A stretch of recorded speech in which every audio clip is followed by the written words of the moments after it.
You face the boss of blades. Hello Slingers. Today I will be going over 5 of the main strategies in Magic Spellslingers, different builds for specific slingers, and why they work. First of all, we have Ramp. Nissa, Kiora, and a few other slingers that utilize green as a color have access to play Ramp cards. These cards allow players to play their cards several turns earlier than their opponents. Nissa has Rampant Growth as her signature spell. Kiora has Tide Shaper, which gives her a mana as well. Red gives access to Gatstaff Agitators and Mana Surge. And green has several options. There is even a colorless option in Collaborate, which rarely sees play because of how poor it is actually against Nissa. Nissa is arguably the strongest slinger in the game because her ability heals you every time you generate mana, whether fragile or permanent. Nissa also has access to 6 cards regardless of color, and access to a majority of the ramp effects in the game. Typically Nissa will run 2 Birds of Paradise, 2 color slots for Gatstaff Agitators, 2 Primeval Titans, sometimes using a color slot to add another permanent mana gem with Tristani. Also, of course, she runs her 2 signature spells in Rampant Growth. Another of Nissa's signature cards is Jiraga Druid, who draws you a card each time you gain a mana outside of the start of your turn. Because of her consistent access to ramp pieces, ways to benefit from ramp, and access to multiple colors, Nissa is very strong. And she can even run a 2-card OTK using Strahd plus Hasten, which, for 12 mana, you reduce both players' life total to 10, and then swing for 10 damage with flying, often having multiple ways to clear your opponent's access to flying blockers, and seemingly take them out of nowhere as early as sometimes turn 7. The second main strategy that one can use in Magic Spellslingers for winning the game is Aggro decks. Aggro decks are very powerful and can end the game sometimes from turns 4 to 6. They can often defeat an opponent before cards like Day of Judgment can even be played. Common aggro strategies include Angrath, Chandra, Drist, Nihiri, and Garruk. Garruk is arguably the strongest aggro deck, capable of putting out 3 power creatures every turn, starting from turn 1, having very effective removal in Veil Cursed Predator, and an endgame that involves using Death Shadow or Gluttonous Goo along with Silent Strike. Chandra, of course, is another very strong deck. It's very straightforward, but very effective. At the start of the game, you deal 5 damage to the opponent, and you get access to a color splash of 6 cards. You get large amounts of creatures with haste, and Chandra's burn damage is based on her signature spells in Flame Elemental and Flame Shot, letting her do large amounts of damage without even having to attack. Chandra is one of the few slingers that can actually utilize Lava Axe to close out the game as early as turn 5, because of the sheer speed and damage output she can do. In fact, being dealt 7 damage before you even get to take a turn when Chandra goes first, as they often do, attacking you with a Raging Goblin can sometimes feel pretty hopeless. Angrath plays a large amount of evasive creatures, as well as creatures with haste, to take advantage of the power boost he provides to creatures that enter play if you dealt your opponent damage. His signatures also help to complement this strategy, with Death Raider allowing you to draw a card if an opponent was dealt damage, Searing Change, which just outright deals your opponent damage up to 3 times on separate turns for 1 mana, and that will allow your creatures with haste to take advantage of Angrath's ability, and Shipwrecker to deal damage to the opponent even when he is blocked. Many Angrath lists will play Hellmouth Cave to double up on creatures gaining power, allowing them to gain 2 power when your opponent was dealt damage in this turn, and will curve out to 3 mana on threats so they do not get out of plays by the land. Nihiri is often the second deck you would think of in terms of aggro decks for winning the game next to Garruk. Garruk is usually on the Death Shadow plan, whereas Nihiri is using Path of the Barbarian. Because of Nihiri's ability to scale creatures up to power, it is easy to push creatures to power 5 or greater. This synergy gives Nihiri the inevitability to beat decks with its guaranteed damage output, and Nihiri will often win in a few short turns after completing the Barbarian skill effect. She uses a large amount of creatures with haste, such as Raging Goblin, Ball Lightning, Blitzing Minotaur, and Sky Knight Legionnaire to win the game. The third type of strategy that can often win the game in Spellslingers is control decks. They often have been less than perfect in Spellslingers. However, Serra, Vraska, Ajani, and Teferi are the closest to being effective that you can play as a control deck in the game. Serra plays out like a mono-white control deck in Magic the Gathering. She plays board wipes, heals every turn from her ability, and runs a number of effects to gain life and deal with opposing creatures, using various effects such as Power Word Stun and Immolating Glare.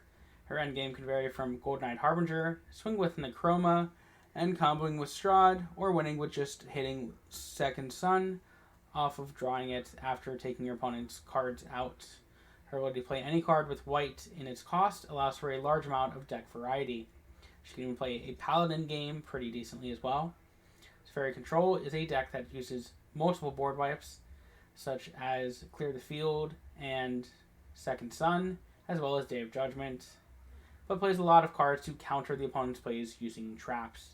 Teferi will draw 2 cards for every 3 traps you successfully use, and almost always have a full grip of cards in hand to infuriate his opponents. Many games with Teferi will take a large amount of time to close out. The opponent is likely in top deck mode when Teferi decides to actually win, using Arcanist Second Suns, Snapcaster to reuse Second Suns and Arcanist spells, and it's alive to summon massive buffed up tokens. The average game for Teferi is probably 12 to 14 turns per player, and good players on either side can vastly tilt the effectiveness, or lack thereof, of Teferi's gameplay.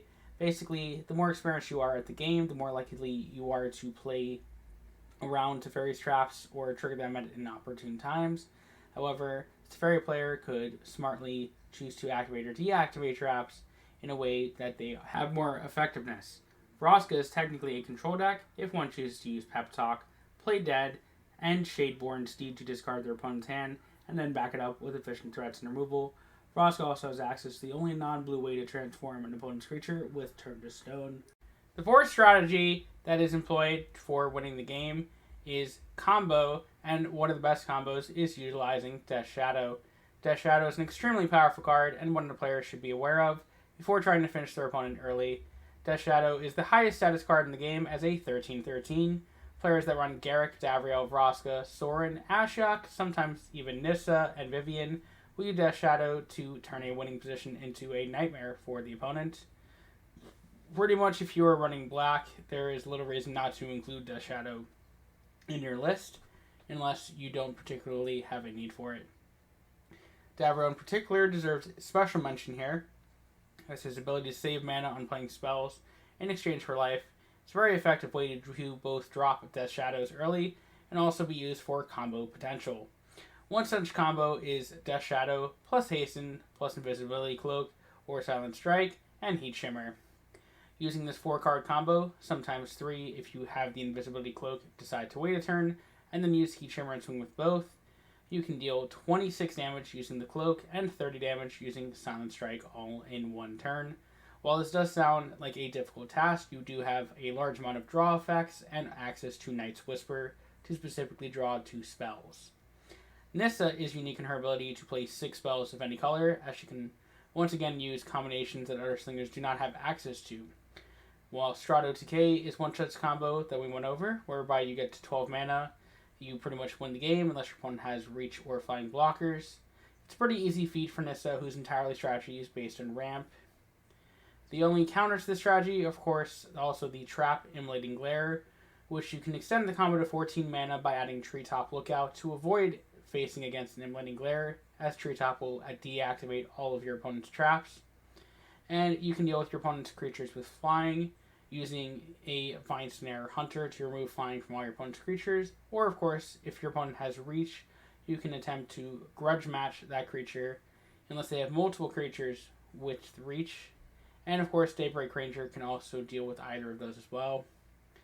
Slotting the combo into your Nissa deck only requires 2 card slots, so it's highly recommended to be prepared with Day of Judgment to cause a potential 19 mana combo to guarantee the victory by using Treetop Lookout, then using Day of Judgment to clear the board of everything.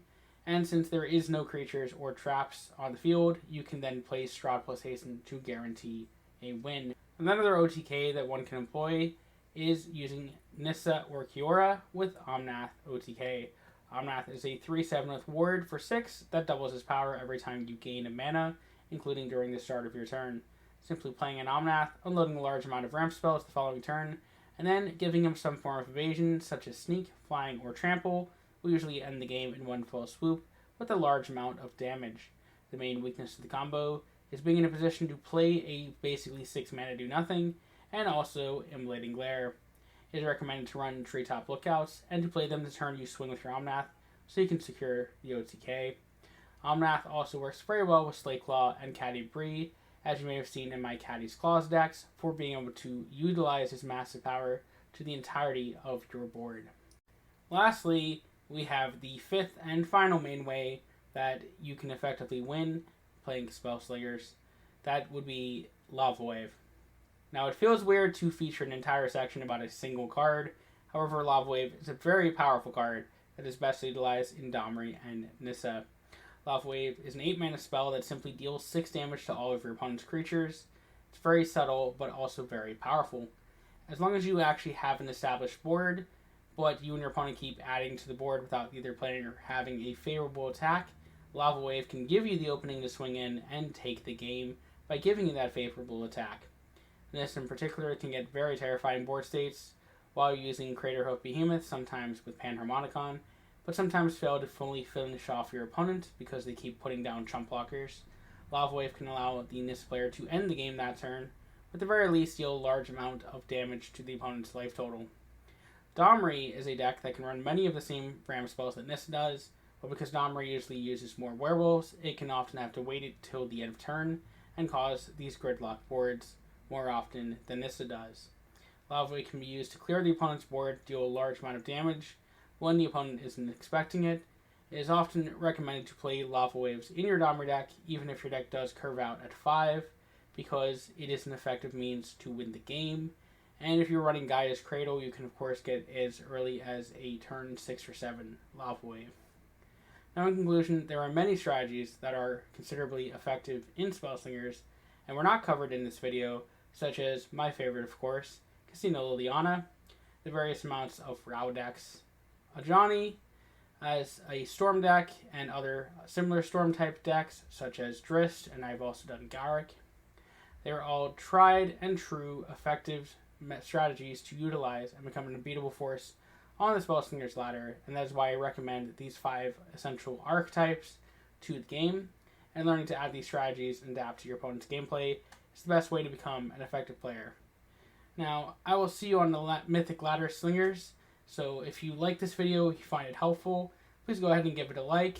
If you want to bring up any other strategy that you seem to be effective for you, go ahead and give a comment about that. And if you'd like to see more content like this, please go ahead and subscribe to this channel, and I will see you on the flip side. Peace, Slingers.